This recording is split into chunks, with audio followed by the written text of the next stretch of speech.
வருகிற 20ஆம் தேதி நாடாளுமன்ற கூட்டத்தொடர் தொடங்குகிறது. மிகுந்த எதிர்பார்ப்பை உருவாக்கியிருக்கிற ஒரு கூட்டத்தொடராக இது உள்ளது.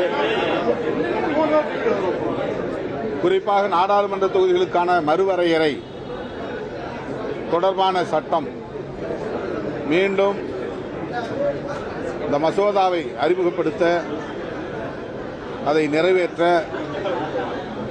பிஜேபி அரசு முயற்சிக்கலாம் என்று தெரிகிறது.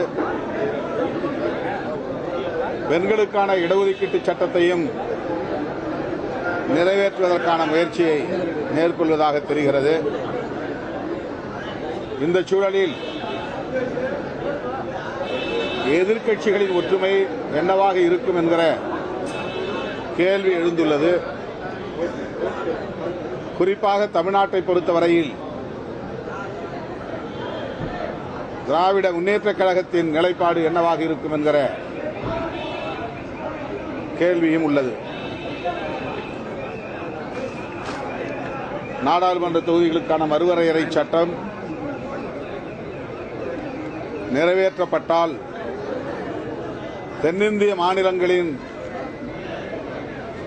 தொகுதி எண்ணிக்கைகள் வட இந்திய மாநிலங்களின் தொகுதி எண்ணிக்கை பல மடங்காக உயரும். தமிழ்நாடு உள்ளிட்ட தென்னிந்திய மாநிலங்களின் தொகுதி எண்ணிக்கைகள் ஒப்பீட்டளவிலே மிக குறைவாக இருக்கும் என்கிற அச்சம் உள்ளது. இந்த நிலையிலே அந்த சட்ட மசோதாவை எப்படி அறிமுகப்படுத்தப் போகிறார்கள், எப்படி நிறைவேற்றப் போகிறார்கள், அப்போது இந்தியா கூட்டணி கட்சிகளின் ஒற்றுமை என்னவாக இருக்கும் என்கிற கேள்வி எழுந்துள்ளது.